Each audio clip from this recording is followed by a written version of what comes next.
अस्सलामु अलैकुम वरहमतुल्लाहि वबरकातुहू। बिस्मिल्लाहिर्रहमानिर्रहीम।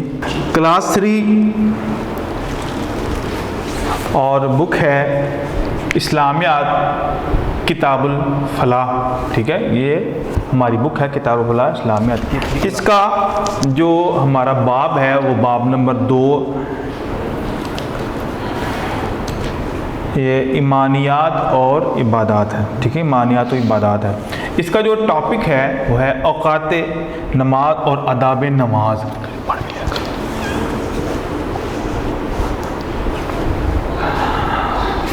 अब इसको हम पहले इसके तदरीसी मकासद की तरफ आते हैं। इसके तदरीसी मकासद क्या हैं?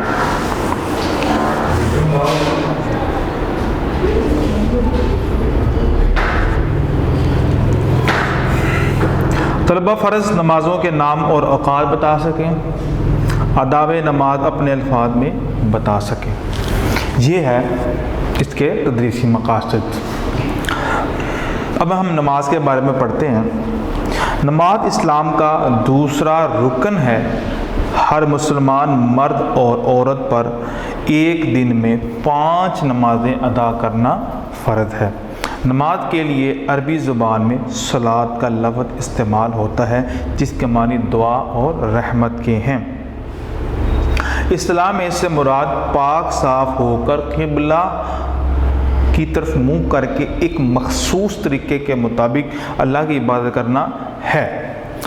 तो नमाज, जब इंसान मुसलमान होता है तो मुसलमान होने के बाद कुछ चीज़ें, कुछ जो लवाज़मात एक मुसलमान के ऊपर आते हैं और उनमें से एक चीज़ नमाज है। यानी कि अरकान इस्लाम में से, अरकान इस्लाम कितने हैं?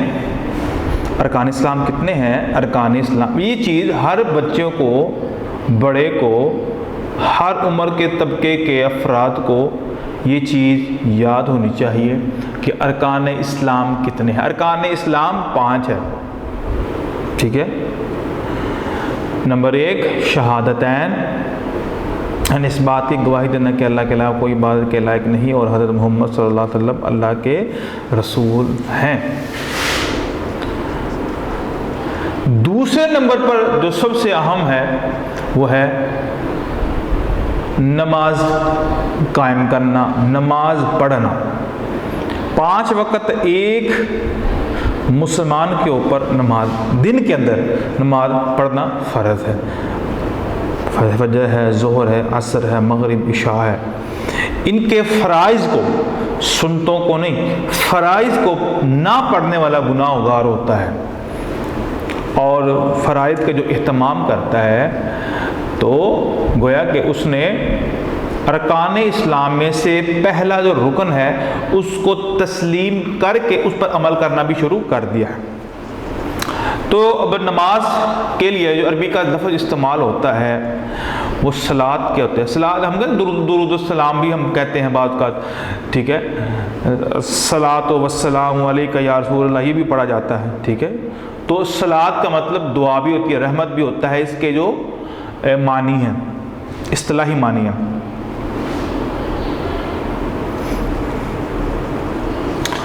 अब एक ख़ास तरह की इबादत है जिसमें एक इंसान अपने लिबास को और अपने जिस्म को पाक साफ करके, यानी कि बावज़ू होकर, फिर एक समत का तयन किया जाता है कि वो समत कहाँ निकले, खाना काबा की तरफ जाके निकले।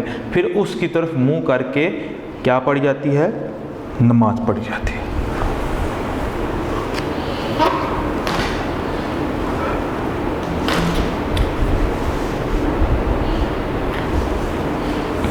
औकात नमाज, मुसलमानों पर एक दिन में 5 नमाजें फ़र्ज़ हैं। फजर, ज़ोहर, असर, मगरिब, इशा, हर नमाज के लिए एक वक्त मुकर्रर है। कुरान मजीद में अल्लाह ताला फरमाते हैं, इन्नस्सलाता कानत अलल मुमिनीन किताबम मौक़ूता। तर्जुमा, बेशक नमाज बेशक मोमिनों पर नमाज मुकर्रर वक्तों पर फ़र्ज़ की गई है। यानी कि जब उस नमाज का वक्त आ जाना है तो फिर वो नमाज फ़र्ज़ है। उसको पढ़े बगैर कोई चाराकार नहीं है। अब हम देखते हैं कि नमाज की तादाद कितनी है और कौन कौन सी नमाज है, ठीक है, और किस वक्त अदा की जाती है। तो इस बात का भी इल्म होना बच्चों आपको लाजमी है कि जो हम नमाज पढ़ते हैं तो उस नमाज का जो वक्त है उसके बारे में भी इंफॉर्मेशन होनी चाहिए, और दूसरी बात उसकी रकतें कितनी हैं इसका भी इल्म होना चाहिए। तो पहली नमाज जो हम दिन में पढ़ते हैं वो है नमाज फज्र। नमाज फजर का वक्त सुबह सादिक से लेकर सूरज निकलने से ज़रा पहले तक होता है, यानी कि जब सुबह होती है जिसको हम सहरी का टाइम भी कह सकते हैं या तहज्जुद का टाइम भी कह सकते हैं। तहज्जुद के टाइम से थोड़ा सा आगे और सूरज के निकलने से थोड़ा सा पहले ये दौरानिया होता है कि जब हम, यानी कि जब रोशनी नहीं होती, जब अंधेरा होता है, और अंधेरा कुछ इस तरह का होता नहीं है कि बिल्कुल गुप, और उसमें हल्की सी और जो इतनी ज़्यादा नुमाया नहीं होती रोशनी, वो होती है जिसमें इंसान फजर की नमाज अदा करता है। आगे नमाज ज़ोहर का वक़्त सूरज ढलने से असर की नमाज से पहले तक रहता है, यानी कि जब जो सूरज होता है जो बिल्कुल इंसान के सर के ऊपर आ जाता है। सर के ऊपर आने का मतलब ये है कि इंसान और इंसान का जो साया है वो बराबर हो जाते हैं, यानी कि साया ख़त्म हो जाता है, ठीक है। और जब सर पे आ जाता है उसको कहते हैं ये ज़वाल का टाइम है। 3 औकात में नमाज पढ़ना ममनू है, ये बेटा आपकी इन्फॉर्मेशन के लिए। 3 वक्त में नमाज पढ़ना ममनू है। उस वक्त जब सूरज तलू हो रहा हो, सूरज की टिकिया है और अभी ऊपर चढ़ रही हो, उस वक्त भी नमाज पढ़ना मना है। और जब सूरज बिल्कुल सर के ऊपर आ जाए, जब इंसान का साया जो है वो एक साफ सा ख़त्म हो जाए, इंसान के बिल्कुल नीचे हो जाए, उस वक्त भी नमाज पढ़ना ममनू है। और एक वो वक़्त जब सूरज गुरूब हो रहा होता है और आफताब अपनी तमाम तमाज़त को अपने साथ लिए हुए उफ़ के उस पार गुरूब हो जाता है, तो उस वक्त भी जब वो लम्हा जब वो गुरूब होने वाला होता है उस वक्त भी नमाज पढ़ना मना है, क्योंकि जो मगरिब की नमाज होती है सूरज ढलने के बाद की वो नमाज है। तो ये नमाज जब सूरज थोड़ा सा सर से थोड़ा सा आगे की तरफ होता है, मगरिब की तरफ होता है, तो वो वक़्त हो जाता है ज़ोहर की नमाज का। फिर उस वक़्त यानी तकरीबन 3 घंटे या 2.5 घंटे के बाद जो नमाज का जो वक्त है वो है असर की नमाज का वक्त है। असर का वक्त नमाज ज़ोहर के ख़त्म होने से लेकर सूरज डूबने से पहले तक बाकी रहता है। बात की समझ लगी, जब सूरज गुरूब होने लगता है उससे पहले जितना भी वक्त होता है नमाज ज़ोहर के अदा करने के बाद, यानी कि तकरीबन 2-2.5 घंटे के बाद असर का वक्त शुरू हो जाता है। सूरज गुरूब होने से लेकर मगरिब की तरफ आसमान की सुर्खी गायब होने तक रहता है। जब आप देखते हैं जब सूरज की जो रोशनी है वो बिल्कुल ख़त्म हो जाती है, आप मगरिब की नमाज़ पढ़ के आते हैं तो आपको महसूस होता है कि हल्की हल्की सी रोशनी भी बाकी है। तो इशा की नमाज उस वक़्त पढ़नी है कि जब ये बिल्कुल रोशनी ख़त्म हो जाएगी, बिल्कुल अंधेरा छा जाएगा, और फिर जो है वो आपकी मगरिब इशा की नमाज उसकी इब्तिदा हो जाती है और रात गए तक वो आप पढ़ सकते हैं। नमाज के अब कुछ आदाब हैं। नमाज पढ़ने के कुछ आदाब हैं। ये आदाब हमें हज़रत मोहम्मद सल्लल्लाहु अलैहि वसल्लम ने सिखाए। नमाज पढ़ने के आदाब दर्ज झैल हैं। नमाज पढ़ने से पहले पाक साफ होने के लिए वज़ू करना ज़रूरी है। नमाज के लिए जिस्म, लिबास और जगह का पाक होना ज़रूरी है। नमाज पढ़ते वक्त क़िबला रू होना ज़रूरी है। हर नमाज को उसके मुकर्रर करदा वक्त पर अदा करना चाहिए। मर्दों के लिए लाज़िम है कि मस्जिद में बाजमात नमाज अदा करें। औरतों के लिए औरतों के लिए घर में नमाज पढ़ना बेहतर है, और मस्जिद में भी नमाज पढ़ सकती हैं। नबी सल्लल्लाहु अलैहि वसल्लम के ज़माने के अंदर औरतों का मस्जिद के अंदर नमाज पढ़ना बड़ा अच्छा अमल तस्वर किया जाता था और औरतें शौक़ के साथ मस्जिद में नमाज़ें पढ़ने के लिए आती थी। उस वक्त तो दौर था, कुछ छात्र भी नहीं हुआ करते थे, ऐसा ही पहली सफ़ें जो थी वो मर्दों की होती और उसके बाद पीछे सफ़ें जो होती थी वो औरतों की हुआ करती थी। नमाज हमेशा सुकून और इत्मीनान से पढ़नी चाहिए, तेज़ नहीं पढ़नी चाहिए। नमाज के दौरान इधर उधर नहीं देखना चाहिए, यानी कि जब इंसान नमाज पढ़ रहा होता है तो फिर दाएं बाएं ऊपर नीचे ऊपर ज़्यादातर देखना, ये 3 चीज़ों पर जो है वो नबी सल्लल्लाहु अलैहि वसल्लम ने मना फरमाया। चौथा पीछे भी नहीं देख सकते हैं। नमाज के दौरान हंसने और बातचीत से भी परहेज करना चाहिए। तो ये था बेटा नमाज के हवाले से कुछ अहम बातें, नमाज के आदाब। अब हम इसके सवालात की तरफ आते हैं।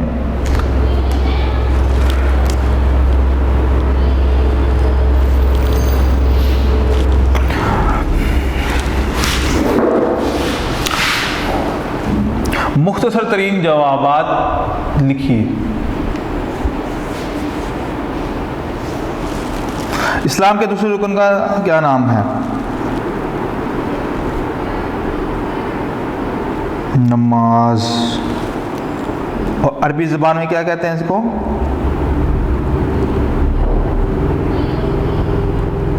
सलाह। इसको सलाह भी पढ़ सकते हैं और सलात भी पढ़ सकते हैं। नमाज को अरबी ज़बान में क्या कहते हैं?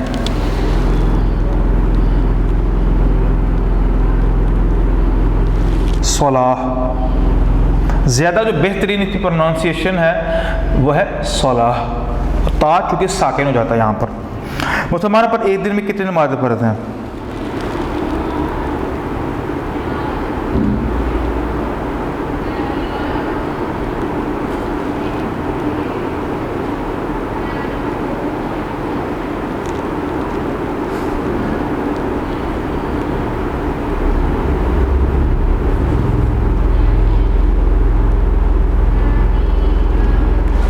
पाँच नमाज़ें फ़र्ज़ हैं, ठीक है।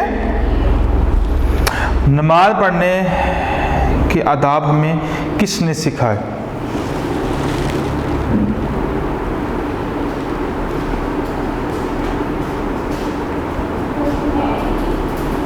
हज़रत मोहम्मद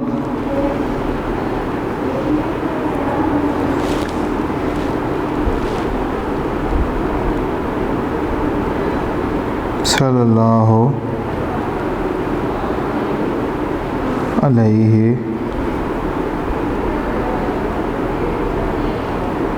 वसल्लम।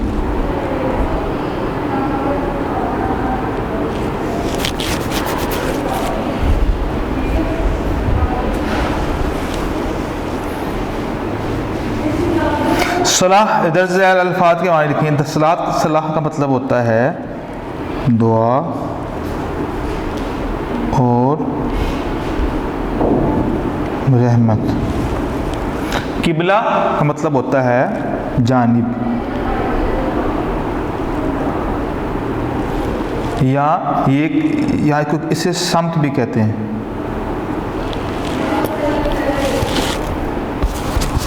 मुकर्रर तायुन,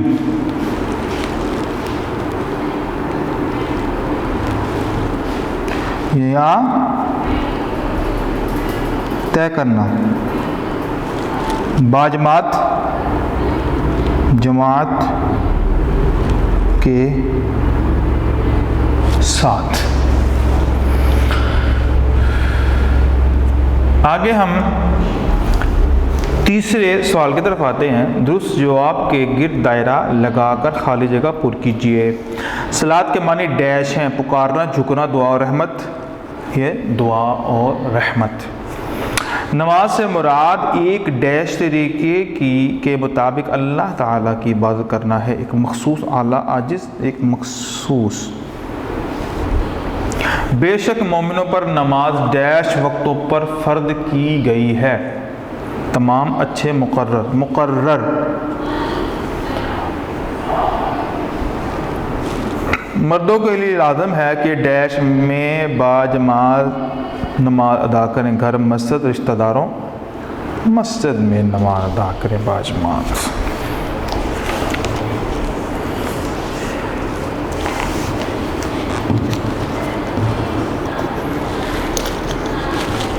नेक्स्ट है क्वेश्चन नंबर 4। दुरुस्त जुमले के सामने टिक और गलत जुमले के सामने क्रॉस का निशान लगाइए। सलात के लफ्ज़ी मानी है पुकारना, भी पुकारना नहीं है। आपको मैंने क्या बताया था अभी, आप बताए मुझे, दुआ और रहमत था, तो लिहाजा ये क्या है, फॉल्स। हर मुसलमान मर्द और औरत पर एक दिन में 5 नमाजें पढ़ना फ़र्ज है, बिल्कुल ठीक है, ये ट्रू है। नमाज के लिए सिर्फ जिस्म का पाक होना ज़रूरी है, सिर्फ जिस्म का नहीं। यहाँ पर देखें,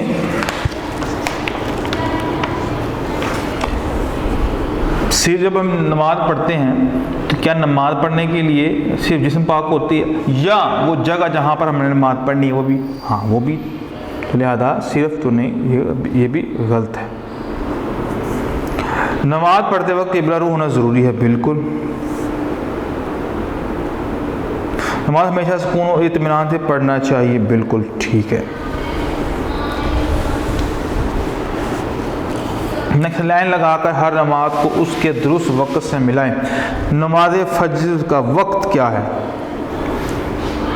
दिन के आखिरी हिस्से में, उस वक्त सूरज जब उस वक्त शुरू होता है जब सूरज गुरूब होता है, फूटने से लेकर सूरज निकलने से ज़रा पहले, मगरिब के बाद सूरज ढलने के, तो लिहाजा फूटने से।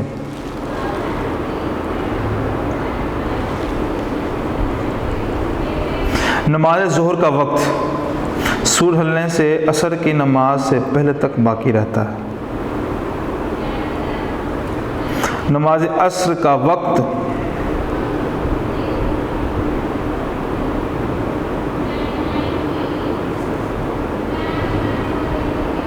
दिन के आखिरी हिस्से में सूरज डूबने से पहले होता है। नमाज मगरिब उस वक्त शुरू होता है जब सूरज गुरूब हो जाता है, और इसके साथ नमाज इशा का वक़्त मगरिब के बाद शुरू होता है, सुबह सादक से पहले तक रहता है।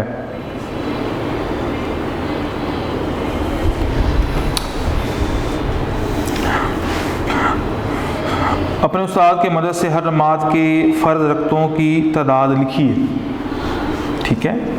नमाज फजर के कितने फ़र्ज हैं? 2 फ़र्ज हैं। नमाज ज़ोहर के कितने फ़र्ज हैं? नमाज ज़ोहर के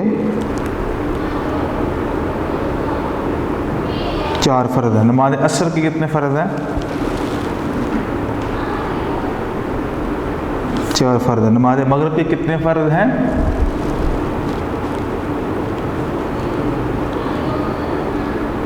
3 फ़र्ज हैं। और नमाज इशा के कितने फ़र्ज हैं? तो लिहाजा 3 नमाज़ों के 4 फ़र्ज हैं, फजर के 2 फ़र्ज हैं और मगरिब के 3 फ़र्ज हैं।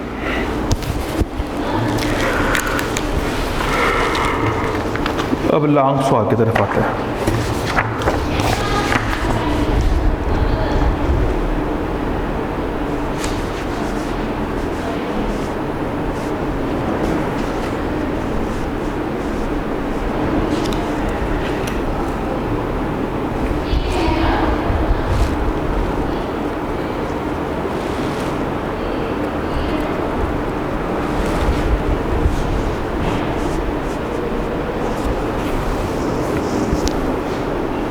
सवाल नंबर 1 है,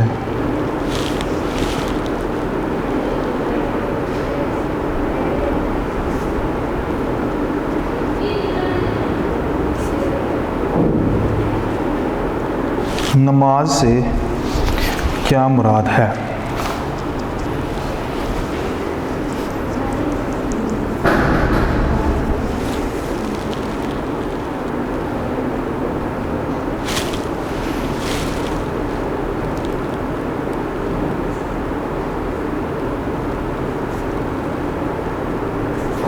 नमाज से मुराद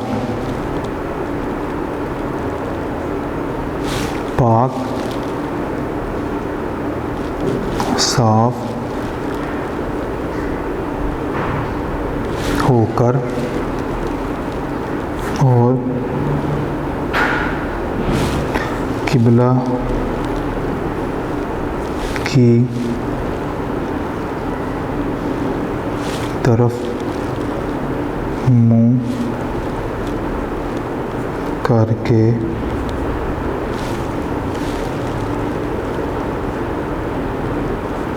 एक मखसूस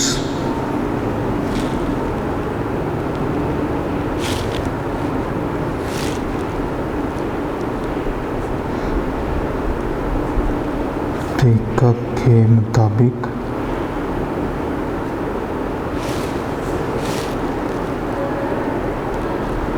अल्लाह ताला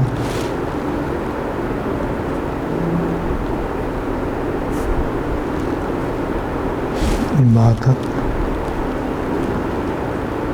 करना है। ठीक है कि नमाज से मुराद पाक साफ होकर और क़िबला की तरफ मुंह करके एक मखसूस तरीके के मुताबिक अल्लाह ताला की इबादत करना है।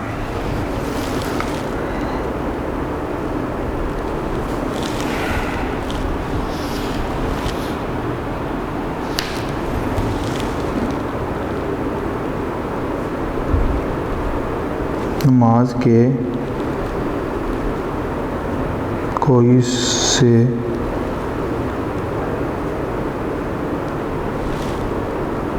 पांच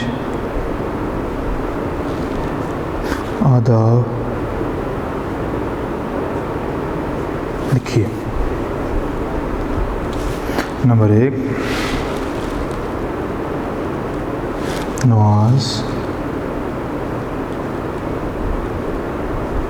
पढ़ने से पहले पाक साफ होने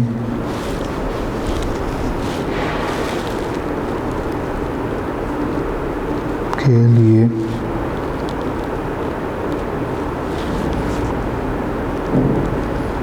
वुज़ू करना ज़रूरी है।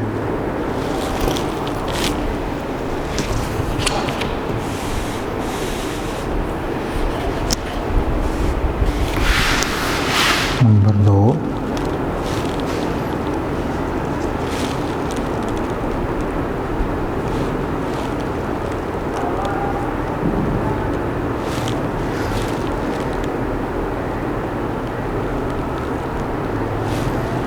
जिस्म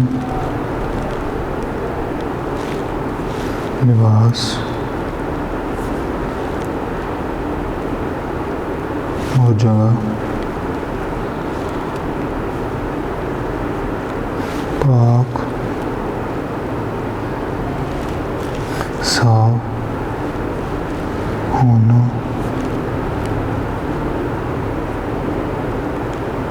जरूरी है।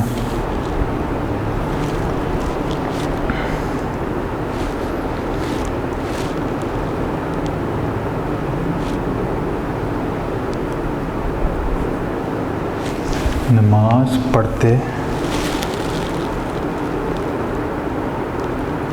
वक्त किबला होना ज़रूरी है। नंबर 4,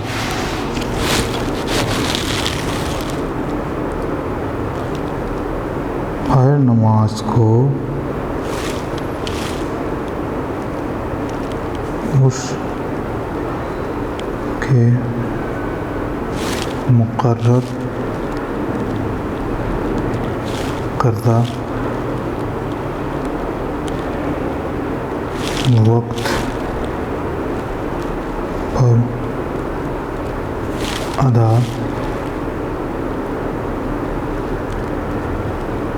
करना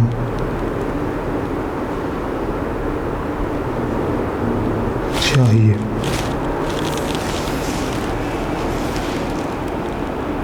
और आखिरी है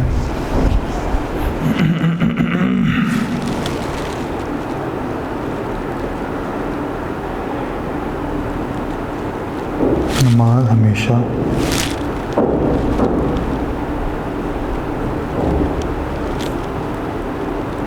सुकून और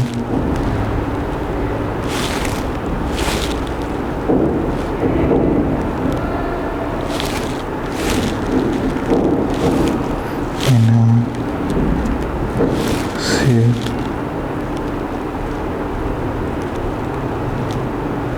पढ़ना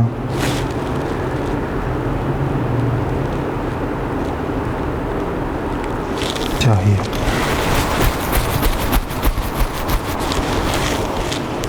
तो 5 आदाब हैं बेटा। नमाज पढ़ने से पहले पाक साफ होने के लिए वज़ू करना ज़रूरी है। नमाज के लिए जिस्म, लिबास और जगह का पाक होना ज़रूरी है। नमाज पढ़ते वक्त किबला रू होना ज़रूरी है। हर नमाज को उसके मुकर्रर करदा वक्त पर अदा करना चाहिए। नमाज हमेशा सुकून और इत्मीनान से पढ़ना चाहिए।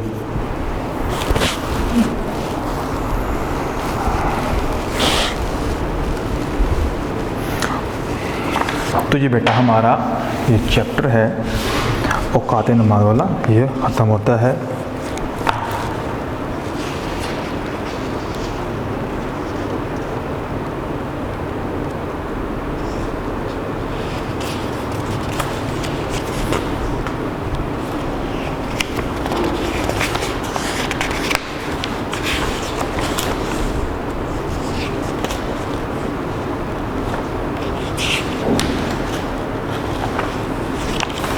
अब हमारा चैप्टर है बाब नंबर 100 है, ठीक है। बाब 100 है सीरत तैयबा और टॉपिक है हज़रत मोहम्मद सल्लल्लाहु अलैहि वसल्लम के हालात ज़िंदगी। हज़रत खदीजा रज़ियल्लाहु ताला अन्हा से निकाह ता आगाज़ वही।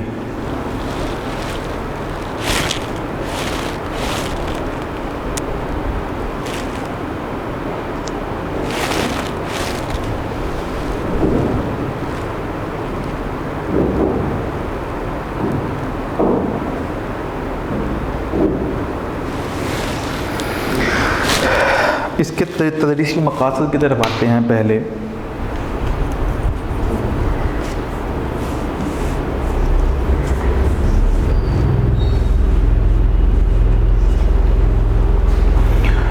तलबा हज़रत मोहम्मद सल्लल्लाहु अलैहि वसल्लम के हालात ज़िंदगी हज़रत खदीजा ने कहा ता आगाज़ वही बता सके। अब हम पढ़ते हैं हज़रत खदीजा रज़ियल्लाहु ताला अन्हा से निकाह। हज़रत खदीजा रज़ियल्लाहु ताला अन्हा का ताल्लुक़ कबीला कुरैश से था। आप रज़ियल्लाहु ताला अन्हा मक्का में ताहिरा के लक़ब से मशहूर थीं। हज़रत खदीजा रज़ियल्लाहु ताला अन्हा का पेशा तिजारत था। 25 साल की उम्र में आप सल्लल्लाहु अलैहि वसल्लम की हज़रत खदीजा रज़ियल्लाहु ताला अन्हा का तिजारती माल लेकर शाम की तरफ गए। इस सफ़र में हज़रत खदीजा का ग़ुलाम मैसरा भी आप सल्लल्लाहु अलैहि वसल्लम के साथ था। सफ़र के दौरान मैसरा आप सल्लल्लाहु अलैहि वसल्लम के तरीक़े तिजारत और दयानतदारी से बहुत मुतासर हुआ। वापस आकर उसने हज़रत खदीजा रज़ियल्लाहु ताला अन्हा को आपकी दयानत और अक्लमंदी के बारे में बताया।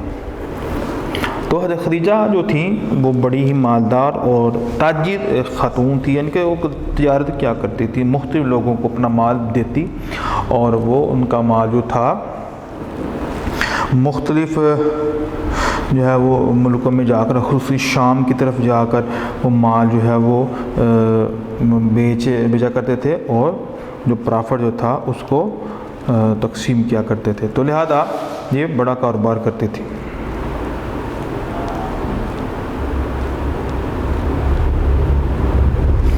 तो हज़रत मोहम्मद सल्लल्लाहु अलैहि वसल्लम के बारे में इन्होंने सुना कि मक्का के अंदर एक शख्स है जो बड़े ही ईमानदार हैं, तो बड़े ही दयानतदारी से काम करते हैं। तो लिहाजा इन्होंने अपना माल हज़रत मोहम्मद सल्लल्लाहु अलैहि वसल्लम को थमाया और साथ निगरानी के तौर पर अपने ग़ुलाम मैसरा को भी भेजा ताकि वो उनकी अमानतदारी देखे। तो जब उन्होंने नबी पाक की अमानतदारी देखी तो वहाँ का सारी बातें नबी पाक को बताईं। नबी पाक सल्लल्लाहु अलैहि वसल्लम की सारी बातें हज़रत खदीजा रज़ियल्लाहु ताला अन्हा को बताईं।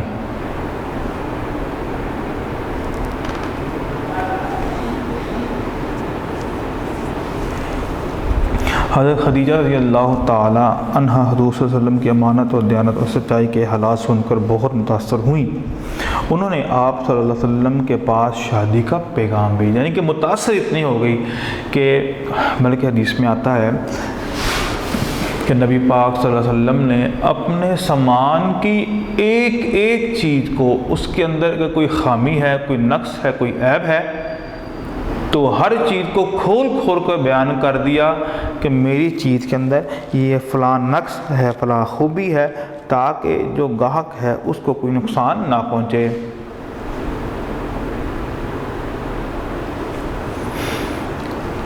तो मुतासर हुई और शादी का पैगाम भेज दिया। और हालांकि उम्र के अंदर फ़र्क था। कितना फ़र्क था? आप सल्लल्लाहु अलैहि वसल्लम ने जनाब अबू तालिब से मशवरा करने के बाद ये पैगाम कबूल कर लिया। उस वक़्त हुज़ूर सल्लल्लाहु अलैहि वसल्लम की उम्र 25 बरस और हज़रत खदीजा रज़ियल्लाहु ताला अन्हा की उम्र 40 बरस थी। यानी उम्र का फ़र्क देखिए, 15 साल एज का फ़र्क है। और आज के दौर में कहा जाता है जी लड़की छोटी होनी चाहिए, लड़का बड़ा होना चाहिए। तो बहरहाल इसमें कोई कबाहत नहीं है, अगर ये भी हो जाए तो ठीक है। लेकिन अगर कोई शख्स अपने से बड़ी औरत से शादी भी करता है तो ये सरकार की सुन्नत भी है। हज़रत खदीजा और रज़ियल्लाहु ताला अन्हा और हज़रत मोहम्मद सल्लल्लाहु अलैहि वसल्लम का निकाह जनाब अबू तालिब ने पढ़ाया। ठीक हो गया। आगे है हजरे अस्वद का वाक़या।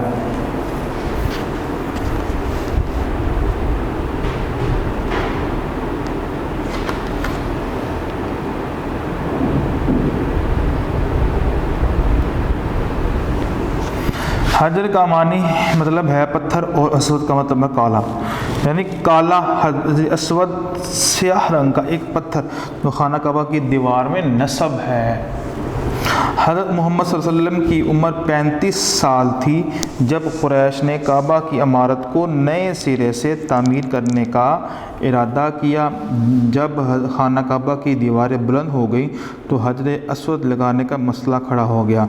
हर कबीले की ख्वाहिश थी कि ये सआदत उसके हिस्से में आए और इस पर लड़ाई की सूरत हाल पैदा होगी। सब ने मिलकर फ़ैसला किया कि कल सुबह जो शख्स सबसे पहले मस्जिद हराम में की हदूद में दाखिल होगा वही इस बात का फ़ैसला करेगा। अगली सुबह सबसे पहले हज़रत मोहम्मद सल्लल्लाहु अलैहि वसल्लम मस्जिद हराम तशरीफ़ लाए। उन लोगों ने आप सल्लल्लाहु अलैहि वसल्लम को इस झगड़े का फ़ैसला करने के लिए कहा। आप सल्लल्लाहु अलैहि वसल्लम ने एक चादर मंगवाई और हजर अस्वद को उठाकर इसमें रख दिया। इसके बाद तमाम कुरैशी सरदारों को चादर पकड़कर उठाने के लिए कहा। जब पत्थर उस जगह पर पहुंच गया जहां उसको रखना था तो आप सल्लल्लाहु अलैहि वसल्लम ने अपने हाथ से उठाकर उसे काबा की दीवार में लगा दिया। इस फैसले से सब लोग खुश हो गए, लड़ाई का ख़तरा टल गया। तो ऐसी हिकमत वाली तदबीर जो है वो रसूलुल्लाह ने की और कि सब ये सआदत से फैज़याब भी हुए और लड़ाई और झगड़ा जो था वो भी ख़त्म हो गया करीब। क्योंकि उस वक़्त जो लड़ाई हुआ करती थी छोटी लड़ाई नहीं होती थी बल्कि बड़ी लंबी और तूल पकड़ जाती थी लड़ाइयाँ।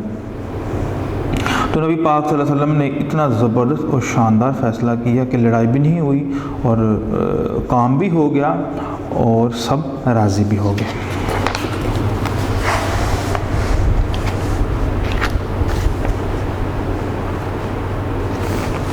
गार हिरा में इबादत और आगाज़ वही। नबूवत से पहले भी लोग आप सल्लल्लाहु अलैहि वसल्लम के अच्छे अखलाक और किरदार की गवाही देते थे और आप सल्लल्लाहु अलैहि वसल्लम पर भरोसा करते थे। आप सल्लल्लाहु अलैहि वसल्लम जाहिलियत के कामों में कभी भी शरीक ना हुए थे। लोगों को बुरे काम करते देखकर आप सल्लल्लाहु अलैहि वसल्लम को बहुत दुख होता था। अक्सर औक़ात आप सल्लल्लाहु अलैहि वसल्लम तन्हाई में इबादत में मसरूफ़ रहते।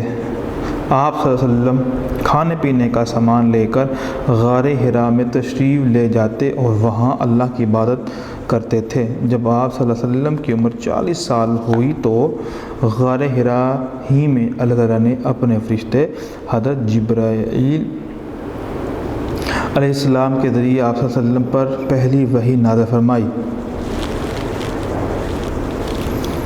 पहली वही में सूरह अलक़ की पहली 5 आयात नाज़िल हुई।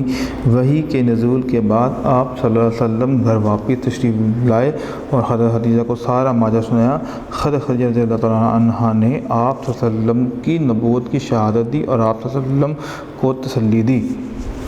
तो ये था नबी सल्लल्लाहु अलैहि वसल्लम का गारे हिरा में जाकर जब इबादत करनी, तो फिर वहाँ पर जब नबी पाक सल्लल्लाहु अलैहि वसल्लम की एज 40 बरस हो गई तो फिर जिब्रील अलैहिस्सलाम वही लेके आए और फिर अल्लाह का पैगाम जो कि सूरह अलक़ की शक्ल में था वो पेश किया। तो नबी पाक सल्लल्लाहु अलैहि वसल्लम चूँकि बेखबर थे, उनको मालूम नहीं था कि ये क्या हो रहा है, तो आप परेशानी की हालत में घर आते हैं और इस जो है वो हालत के अंदर हज़रत खदीजा रज़ियल्लाहु तआला अन्हा से कहते हैं कि मुझे इस तरह लगता है कि मैं कत्ल कर दिया जाऊंगा। तो नबी पाक सल्लल्लाहु अलैहि वसल्लम को तसल्ली देते हुए आप फरमाती हैं कि इन्नका लतसिलुर रहिमा व तक्सिबुल मअदूमा व तुईनु अला नवाइबिल हक़ व तुकरियुज़ ज़ईफ़ा कल्ला वल्लाहि ला युहज़िकल्लाहु अबदा।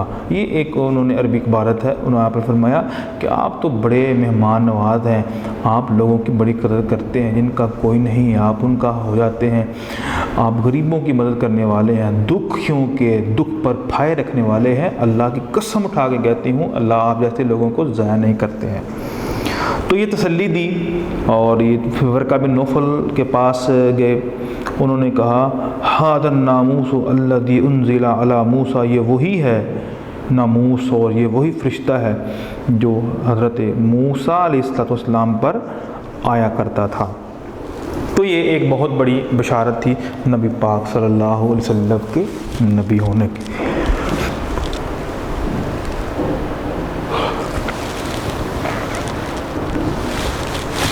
अब हम क्वेश्चन की तरफ आते हैं, शॉर्ट क्वेश्चन।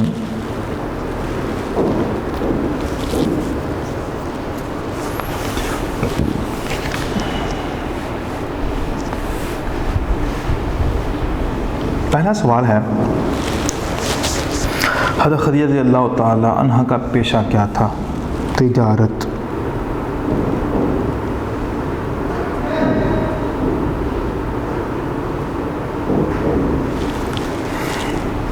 ठीक है, ये क्या करती थी? तिजारत करती थी। हज़रत खदीजा रज़ियल्लाहु तआला अन्हा हज़रत मोहम्मद सल्लल्लाहु अलैहि वसल्लम की किन खूबियों से मुतासर हुई?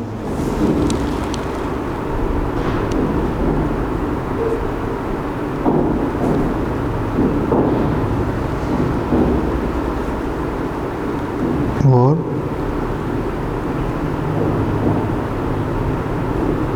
सच्चाई। हज़रत खदीजा और हज़रत मोहम्मद सल्लल्लाहु अलैहि वसल्लम का निकाह किसने पढ़ाया?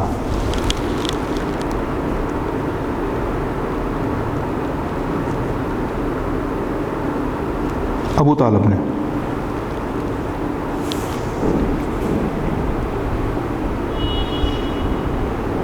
खाना काबा की तामीर के वक्त किस बात पर झगड़ने का खदशा पैदा हो गया?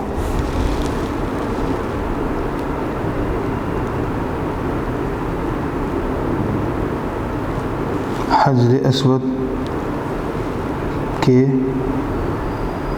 नस्ब करने पर कि कौन जो है वो हजर अस्वद को खाना काबा की दीवार में नस्ब करेगा?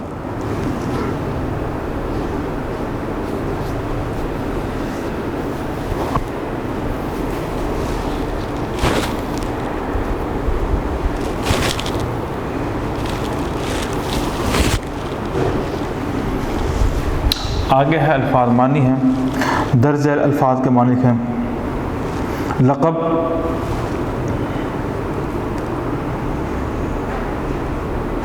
ये लक़ब वो होता है जो किसी ख़ास काम की वजह से जो है वो लोगों की तरफ से मिलता है। ठीक है।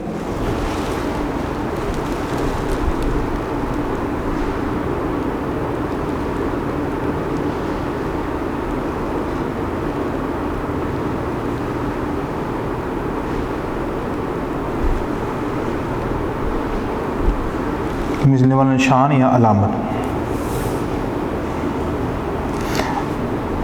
दियानत,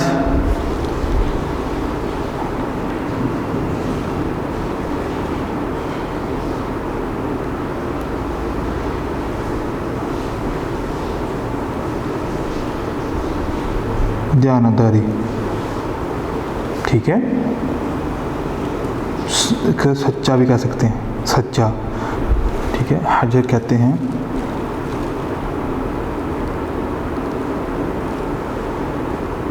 पत्थर। अस्वद, काला। आगे है दुरुस्त जवाब के गिर्द दायरा लगाकर खाली जगह पुर कीजिए। हज़रत खदीजा रज़ियल्लाहु ताला अन्हा का ताल्लुक़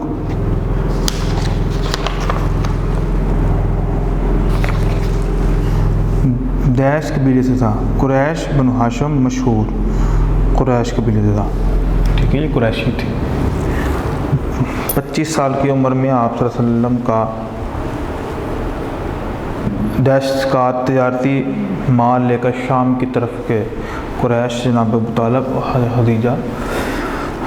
खदीजा का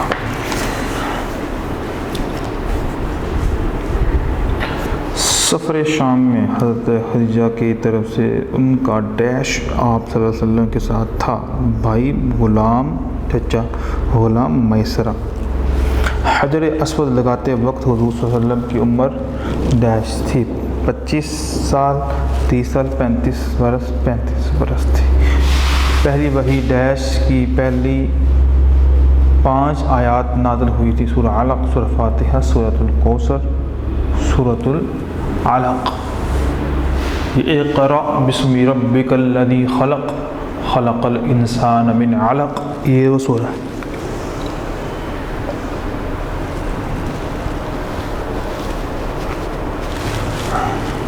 लाइन लगाकर अल्फाज का ताल्लुक़ कायम करके जुमले मुकम्मल कीजिए। हजर अस्वद स्याह रंग का एक पत्थर है जो खाना काबा की दीवार में नस्ब है। आप सल्लल्लाहु अलैहि वसल्लम ने एक चादर मंगवाई और हजर से उठाकर उसमें रख दिया। नबूवत से पहले भी लोग आप सल्लल्लाहु अलैहि वसल्लम के अच्छे अखलाक व किरदार की गवाही देते थे। अक्सर औक़ात आप सल्लल्लाहु अलैहि वसल्लम तन्हाई में इबादत में मसरूफ़ रहते थे। अल्लाह ताला ने अपने फरिश्ते हज़रत जिब्रील अलैहिस्सलाम के ज़रिए आप सल्लल्लाहु अलैहि वसल्लम पर पहली वही नाज़िल फरमाई।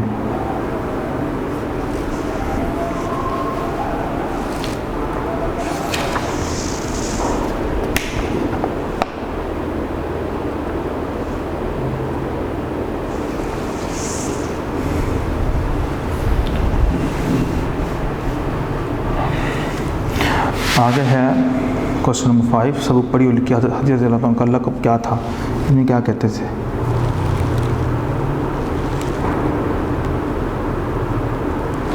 ताहिरा। हज़रत मोहम्मद से निकाह के वक्त हज़रत खदीजा की उम्र थी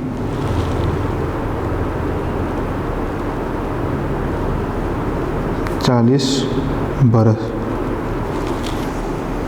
हज़रत खदीजा से निकाह के वक्त हज़रत मोहम्मद सल्लल्लाहु अलैहि वसल्लम की उम्र थी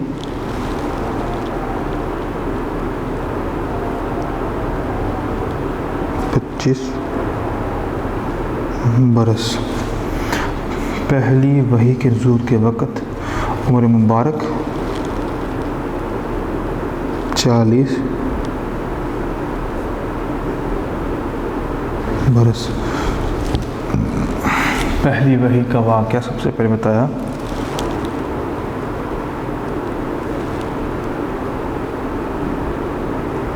हज़रत खदीजा रज़ियल्लाहु ताला अन्हा को बताया।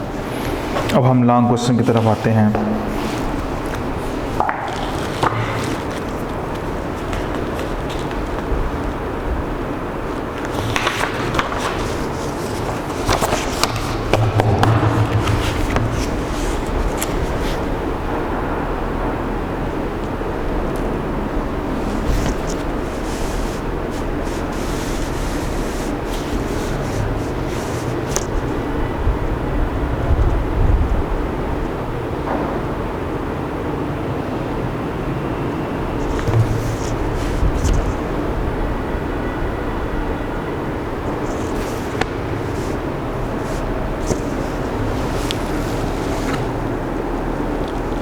सवाल नंबर 1 है,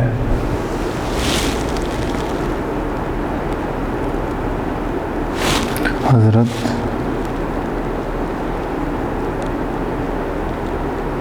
खदीजा रज़ियल्लाहु ताला अन्हा और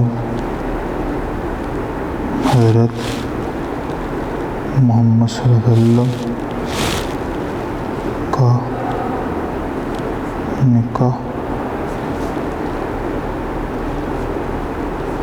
कैसे हुआ?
हज़रत खदीजा रज़ियल्लाहु ताला अन्हा हजूर की अमानत, दयानत और सच्चाई के हालात सुनकर बहुत मुतासर हुई। उन्होंने आप सल्लल्लाहु अलैहि वसल्लम के पास शादी का पैगाम भेजा।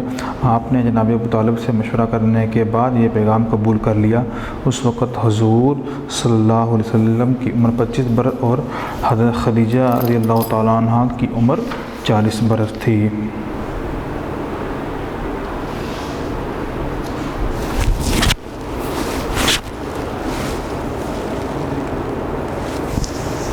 नेक्स्ट क्वेश्चन है,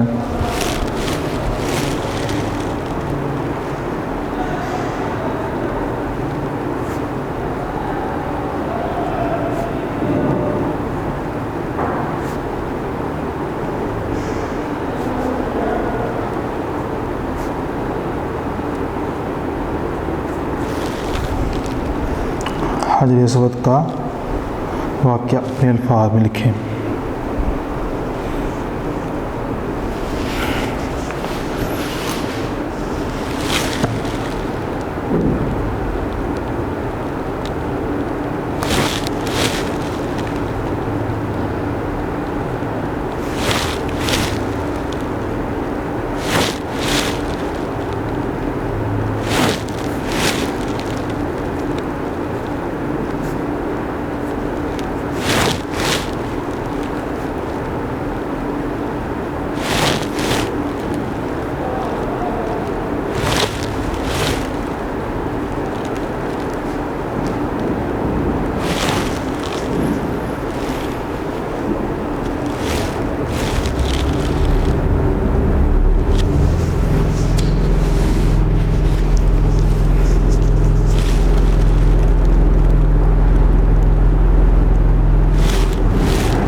तो ये क्वेश्चन है, हज असवद का वाक़या अपने अल्फाज में लिखें।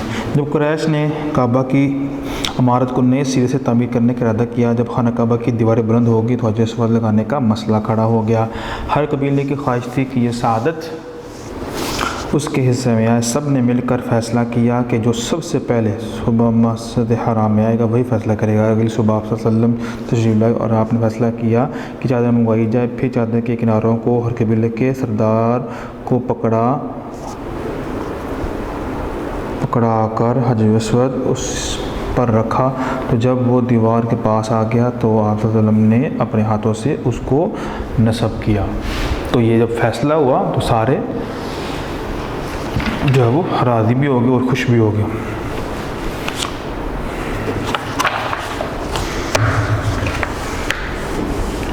अगला सवाल है सवाल नंबर 3।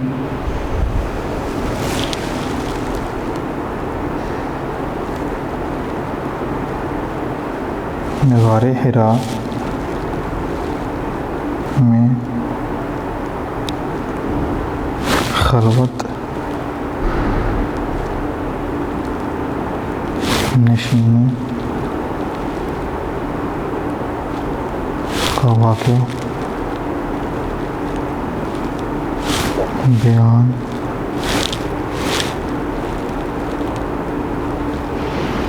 कीजिए।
आप अक्सर औकात तन्हाई में इबादत में मसरूफ़ रहते थे।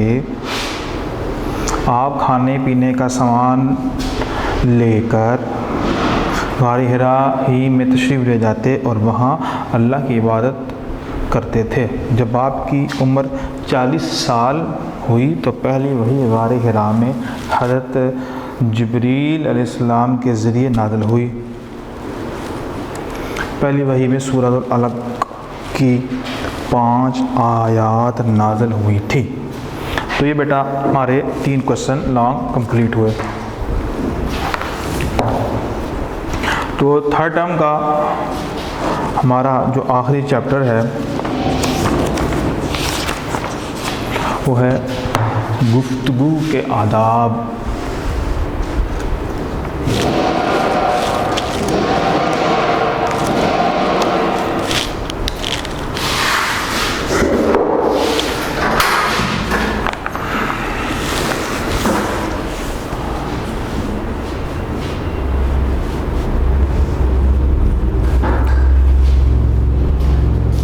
तो यही मकासद के यहाँ तलबा गुफ्तगू के आदाब बता सकें, रोज़मर्रा ज़िंदगी में गुफ्तगू के दौरान उन आदाब पर अमल कर सकें। ज़ुबान भी अल्लाह ताला की दी गई एक नेमत है। इसके ज़रिए हम दूसरों से बातचीत करते हैं और अपने ख़यालात उन तक पहुँचाते हैं। अच्छे अंदाज में की गई बातचीत ज़्यादा फ़ायदेमंद होती है। इस्लाम हमें दूसरों से बातचीत और गुफ्तगू के बारे में भी हिदायत देता है। जब इंसान किसी से कोई गुफ्तगू शनीद करता है, कोई बातचीत करता है, तो ज़ाहिर सी बात है उसके लिए 2 चीज़ें हैं, या इंसान बदतमीज़ी करता है या इंसान अच्छे अखलाक और अच्छे अदवार के साथ पेश आता है। अच्छा जो अखलाक होता है और अच्छे तरीके से की गई गुफ्तगू अपने मद्दे मुकाबल का जो है वो दिल जीत लेती है, और जो बदतमीज़ी करता है और अच्छे अखलाक से पेश नहीं आता है तो ऐसे शख्स को कोई भी पसंद नहीं करता है। तो इस्लाम ने हमें अच्छे अखलाक के साथ और अच्छे रवैये के साथ गुफ्तगू करने का सलीका भी बतलाया है। इस्लाम हमें दूसरों से बातचीत और गुफ्तगू करने के बारे में भी हिदायत देता है। बात करने के अंदाज से हमें दूसरों की आदत और अखलाक का पता चलता है, इसलिए बातचीत अच्छे तरीके से करना चाहिए। कुरान मजीद में अल्लाह ताला ने फरमाया है वक़ूलू लिन्नासि हुस्ना, और लोगों से अच्छे तरीके से बात करो।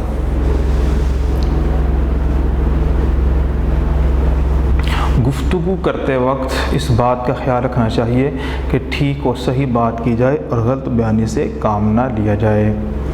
गुफ्तगू दरमियानी आवाज़ में करनी चाहिए, चीख कर बात नहीं करना चाहिए। गुफ्तगू के दौरान लहजा नरम होना चाहिए ताकि सुनने वाले को अच्छा महसूस हो। कुछ लोग ऐसे होते हैं जो बात करते हैं ऊंची ऊंची आवाज़ में और ज़ोर लगाकर, ऐसे लगता है कि लड़ाई हो रही है, हालांकि वो आराम से बात कर रहे होते हैं अपनी तरफ से। तो ये जो तर्ज़ अमल है ये कतई पसंद नहीं किया गया है। तर्ज़ अमल या तर्ज़ गुफ्तगू जो है ऐसा होना चाहिए कि सुनने वाले के दिल के ऊपर आपकी मोहब्बत की मोहर लग जाए। अल्लाह ताला ने अपने पैगम्बरों को कुरान मजीद में हिदायत दी है वक़ूला लहू क़ौलन लय्यिना, कि तुम उनसे बात करना तो नरमी से बात करना। ये हज़रत मूसा और हज़रत हारून अलैहिस्सलाम को अल्लाह ताला की तरफ से बात बताई जा रही है। गुफ्तगू करते वक्त ऐसे अल्फाज और ऐसी ज़ुबान इस्तेमाल करनी चाहिए जो सुनने वाले की समझ में आ सके। अगर ऐसी ज़ुबान या अल्फाज इस्तेमाल किए जाएँ जो सुनने वाले की समझ में ना आए तो सुनने वाले पर अच्छा असर नहीं पड़ता। गुफ्तगू सलीके से और ठहर ठहर कर करना चाहिए ताकि सुनने वाला पूरी बात समझ सके। बुज़ुर्गों से गुफ्तगू करते वक्त उनकी इज़्ज़त और एहतराम का ख्याल रखना चाहिए, उनके साथ अदब से बातचीत करना चाहिए। बच्चों के साथ प्यार मोहब्बत से बात करना चाहिए ताकि वो अदब सीख सकें। गुफ्तगू के दौरान किसी की बात काटना नहीं चाहिए। उम्र होता है ना, कोई बच्चे बात कर रहा हो तो दरमियान में बोल पड़ते हैं, बीच में बोल पड़ते हैं, अगले बंदे की बात को काट दिया जाता है, तो ये भी तरीक़ाकार ठीक नहीं है। बोलने वाले की बात मुकम्मल होने का इंतज़ार करना चाहिए, इसके बाद ख़ुद बात करना चाहे। फजूल गुफ्तगू से बचा जाए कि फजूल को शख्स अल्लाह ताला को पसंद नहीं है। कुरान मजीद में मोमिनीन की ये सिफ़त है, वल्लज़ीना हुम अनिल लग़्वी मुअरिदून, जो बेहुदा बातों से मुँह मोड़ते हैं।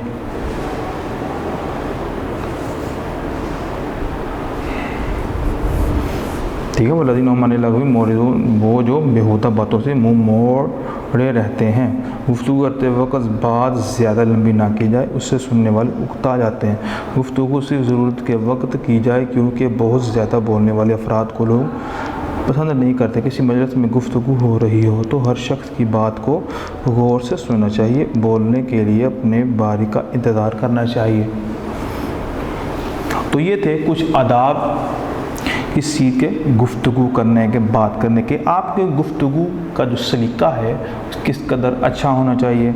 आप जो बात कर रहे हैं क्या बामानी बात, क्योंकि जो लायानी बात होती है, लायानी गुफ्तगू होती है और फजूल तकल्लुम होता है, वो वैसे भी बेसूद होता है और इंसान उसको अपने अमाल के अंदर लिखवाता रहता है।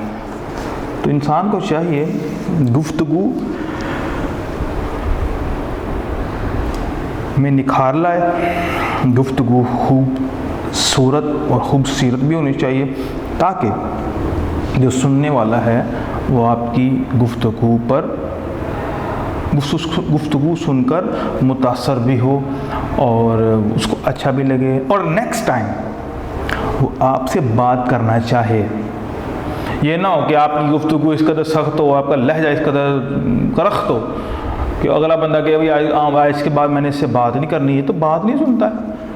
इस कदर अजीब व गरीब लहजा, तो इस तरह का लहजा बेटा नहीं होना चाहिए। बिल्कुल शाइस्तगी, बड़े प्यार और तहम्मुल से ऊंची आवाज़ से बात नहीं करनी, ना साज़दा के सामने, ना वालिदैन के सामने, किसी भी के सामने अपनी ऊंची आवाज़ नहीं करनी है, बल्कि आपने अपने लहजे को धीमा रखना है। ऊंची आवाज़ इंसान तब बोलता है जब इंसान लाजवाब हो जाता है,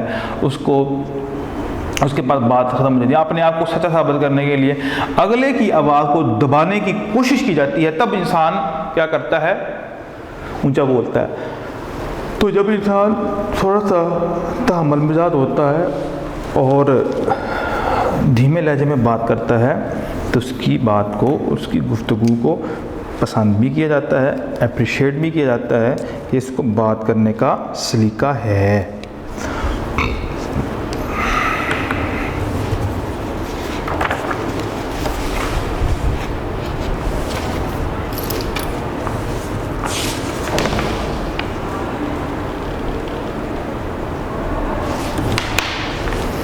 अब हम मुश्किल सवालात की तरफ आते हैं। पहला सवाल है,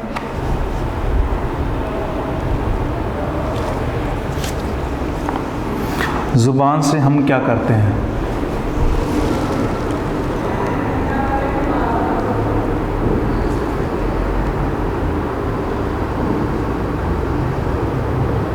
बातचीत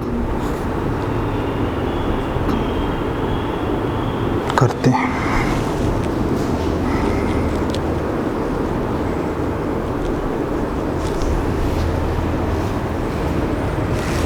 ठीक है, हम क्या करते हैं? बातचीत करते हैं।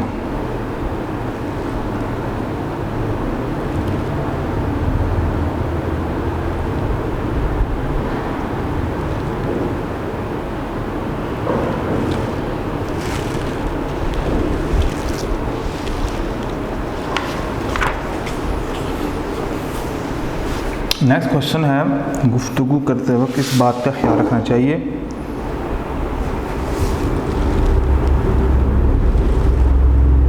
के बात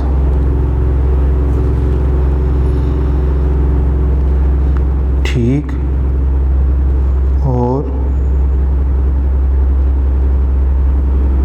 सही है,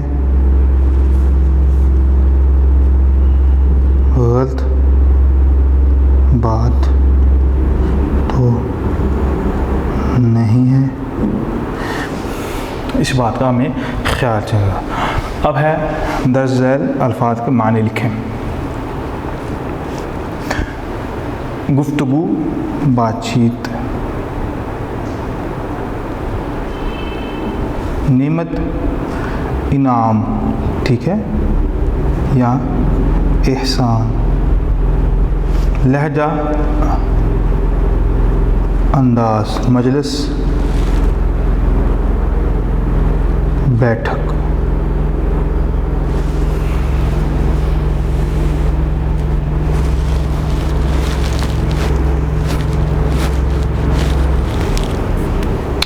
क्वेश्चन नंबर 3 है, दिए गए अल्फाज की मदद से खाली जगह पूरी कीजिए।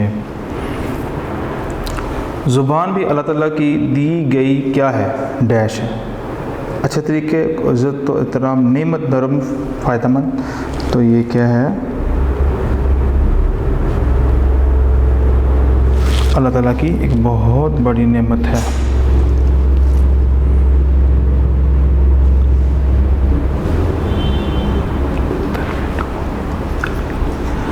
अच्छे अंदाज में की गई बातचीत ज़्यादा डैश होती है, फ़ायदेमंद।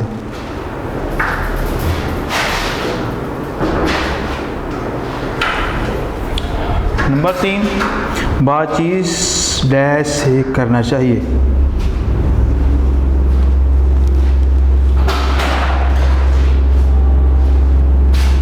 अच्छे तरीके से। बुज़ुर्गों से गुफ्तगू करते हुए उनकी डैश का ख्याल हो जाइए। इज़्ज़त व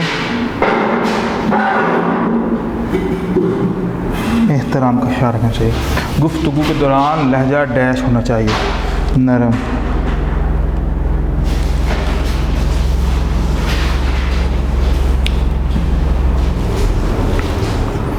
सबक में गुफ्तगू के आदाब की कोई सी 2 आयात का तर्जमा ज़ुबानी याद करके लिखें।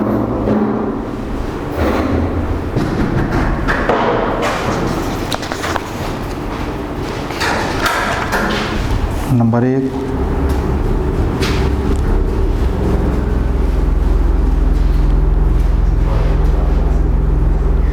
लोगों से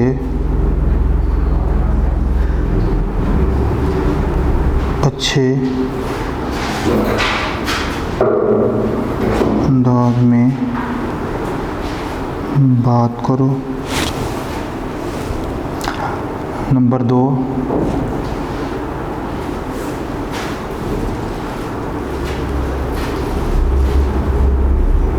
उससे नरम लहजे में बात करो। यानी बात करनी है तो आपका जो लहजा है वो इंतहाई नरम होना चाहिए, शाइस्तगी के साथ आपने बात करनी है, और ऐसी बात नहीं करनी कि जिससे अगले बंदे को तकलीफ़ हो। ये अगला जो क्वेश्चन है ये जायज़ा आपने अपना लगाना है कि आप किस तरह की गुफ्तगू करते हैं। आगे दर्ज झैल सवालात के जवाब लिखिए।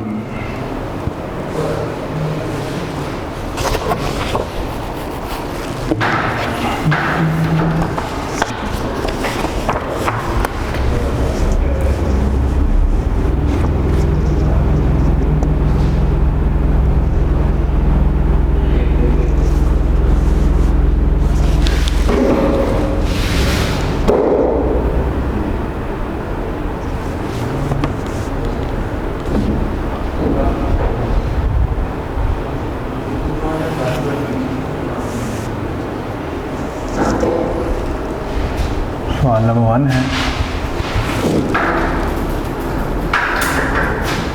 इस्लाम ने हमें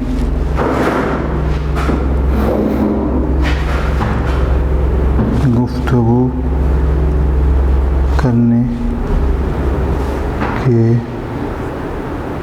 बारे में हिदायत क्यों दी हैं।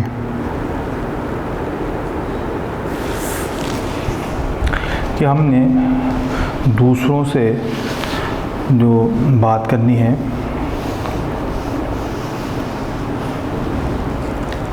अच्छे लहजे में, तो क्यों बात कीजिए अच्छे लहजे में करनी चाहिए?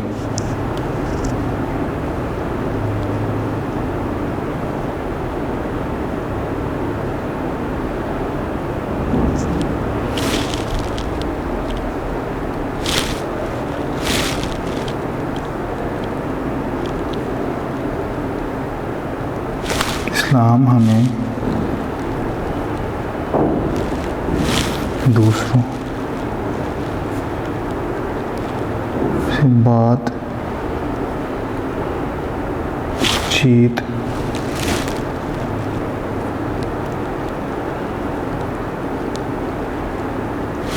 और गुफ्तगू करने के बारे में भी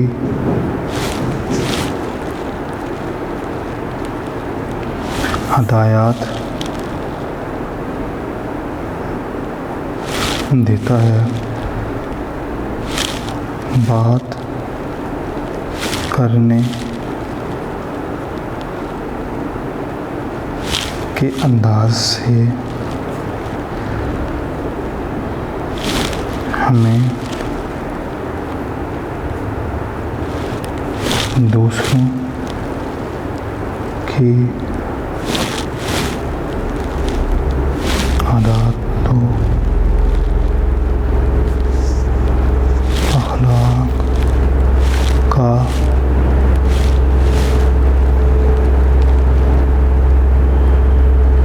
पता चलता है।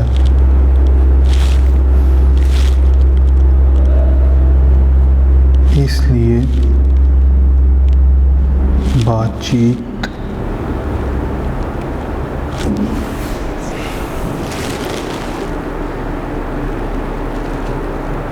अच्छे तरीके से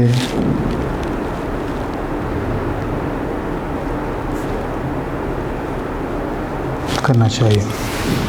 इस्लाम हमें दूसरों से बातचीत और गुफ्तगू करने के बारे में भी हिदायत देता है कि बात करने के अंदाज से हमें दूसरों की आदत और अखलाक का पता चलता है, तो इसलिए हमें दूसरों से गुफ्तगू करने के बारे में हिदायत है।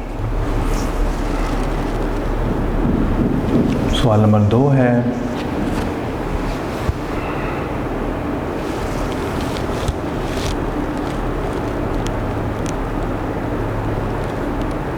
गुफ्तगू करने के कोई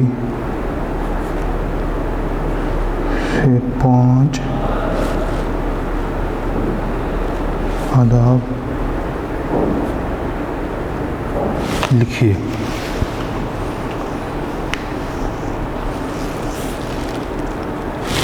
भाई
नंबर 3,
यह है बेटा कुछ आदाब।